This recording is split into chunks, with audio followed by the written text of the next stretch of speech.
Hi everyone, welcome to my first video all about chips. I'm going to show you how we would normally make chips.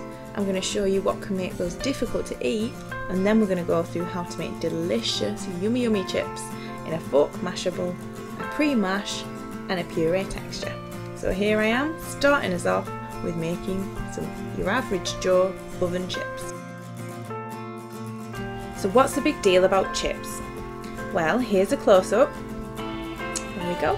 Chips can come in all shapes and sizes. They can be thin, they can be fat, they can be little, they can be long. If I take a few out here, I'll be able to show you. Now watch as I try and put this fork, I try and mash these chips. Look how hard they are. It's going nowhere. Absolutely nowhere. Oh, I'm going to try again. But just look how hard they are. Look how dry they are.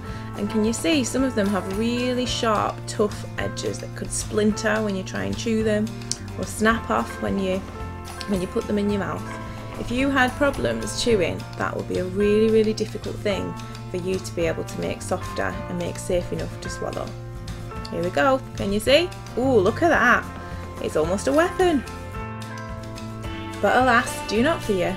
Here are my delicious, soft, fork-mashable texture chips, and we're going to show you exactly how you can make these too. So, I decided to use a sweet potato. So here is me peeling the sweet potato. Now if this is something you're making yourself and you struggle to use knives and sharp things sometimes, then you might need some help. To peel your sweet potato to start with before you can make delicious chips. Okay, the next step is about cutting that sweet potato into wedges, or chips, into a nice shape that you can cook. Now again, if you find it difficult managing things that are sharp, make sure you get some help with this. What I'm doing here is I'm just cutting the potato down the middle, so then it's easier to then slice into chips. Now I'm going to press fast forward on this so you can see me cutting these into chips. Here we go. Woo! Look at that.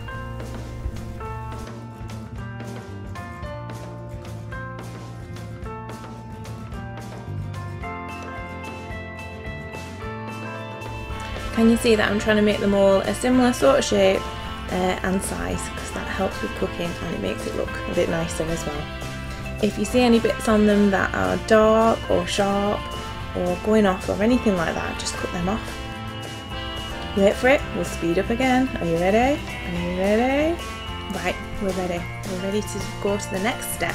So, what you need to do is pour all those beautiful, lovely looking chips onto a plate, ready to be cooked. The genius part. You're not going to cook them in the oven and they're not going to take 40 minutes. What you're going to do is this. You're going to use your big friend, the microwave. Oh yes, the king of all kings, the microwave. That's going to help you. So put them in the microwave. You might want to put a microwave cover on top of them, but you don't have to. And set the timer for 4 minutes. Okay, can you see me doing that? 4 minutes. Okay, and press start. Now you should see them start to cook. Can you see the plate turning? That tells you that the microwave's on and it's starting to cook. And the timer will count down.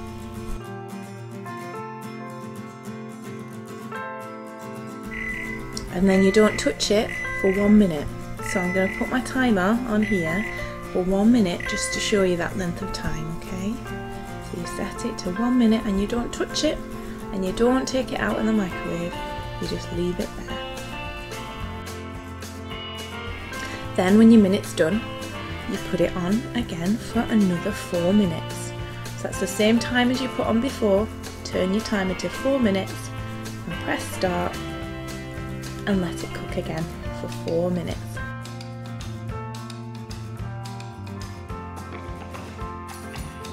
And voila, delicious fork-mashable texture chips, piping hot and ready to eat. Yum yum.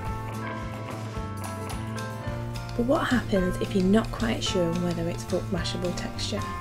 Well, as the guidelines set out, it should be soft, tender and moist and needs some chewing. It should be easily mashed with a fork. And it usually requires a thick, smooth sauce. So here I am testing it. Can I mash it easily with a fork? Yes. Is it soft, tender and moist, but it does need some chewing? Yes. And the final thing, it usually requires a sauce. So, with being from Lancashire, I think I'd get in a little bit of trouble if I didn't add a bit of gravy to my chips. There you go. But as you can see, the gravy is thick and smooth. It doesn't separate off into a thin liquid. Okay, so it holds its form, it holds its thickness. Here I've just started to cut them up just so you can see, just if when you're doing that you find any bits are a bit sharp or a bit hard, just take them out. Better to be safe than sorry. If you find any bits that haven't got any added sauce on, then just take a little bit of sauce and spread it over them evenly, so they're lovely and moist and soft and easy for that person to eat. One final check before it's served that everything's lovely and moist, cut evenly and looks really tasty to eat. There you go.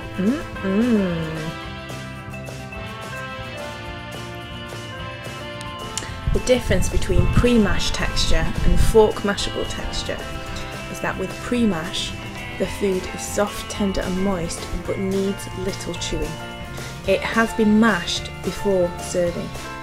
If it has any liquid or sauce with it, this is very thick and has a smooth covering so that the food is lovely and moist and soft for that person to manage. So we need to acknowledge at this point that this is the stage where these are no longer going to look like chips. But if you present it well, it should still be delicious and appetising. So here I'm showing you if you were to offer the potato with the gravy mashed, you could simply mash them together once they were cooked, or you could take a different method and make a mash from scratch by boiling the potatoes in water with a pan. Here's me starting from scratch with 2 new sweet potatoes, and what I've done first is peeled them and now I'm cutting them into chunks. These are a bit smaller, so I didn't have to cut them in half first, but if you are struggling to use your knife, again ask for some help because these knives are sharp and can be really hard to use. Okay, so I'm just cutting them into chunks here, can you see? Nice even chunks again.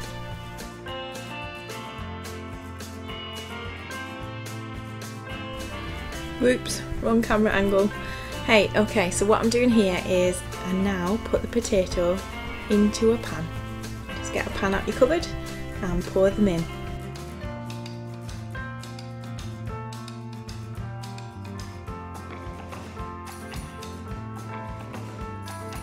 Hey, camera fixed.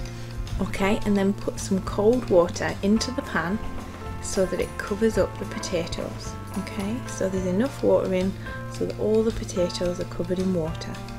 Turn the heat on the hob on and leave them to boil. This can be really hot, so ask for help if you need it and be really careful. You want the potato to be nice and soft to mash, so I'd say boil it for about 12 to 14 minutes. To check it's cooked, prod it with a fork. If it's nice and soft, it's ready. Pour the water off, again be really careful because it'll be really hot, and then get your masher and mash the potato into a lovely, soft, moist mash texture in the pan.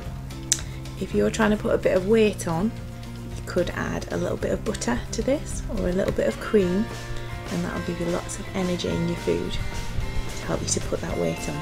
Here I'm just mashing that in now, getting it nice and mixed in so it looks, it's going to have a lovely, delicious, ta-da! And then it's time to serve. Here I'm using an ice cream scoop as a way to scoop it out and then to put it onto the plate so that it looks like lovely and really nicely appetising. It's separate from the other foods on the plate, which is really important, so when that person goes to eat their delicious buttery potato, or here I've done the mashed potato with the gravy rather than the butter, then they get the full flavour of that food before they then move on to the other food on the plate. It's a really, really important thing to do. And there you have your pre-mashed texture chips. Okay, last but certainly not least, we're going to make these chips into a smooth, thick puree. This is texture C if you're looking at the national guideline. So the difference between a pre-mashed texture and a thick puree is that the thick puree has been pureed or has the texture as if it has been pureed. It doesn't need any chewing. It's thick, it's smooth throughout, and it has no bits, no lumps, no fibres, no bits of skin. So because this potato is a mashed texture, I'm going to put it in the blender to make it lovely and smooth.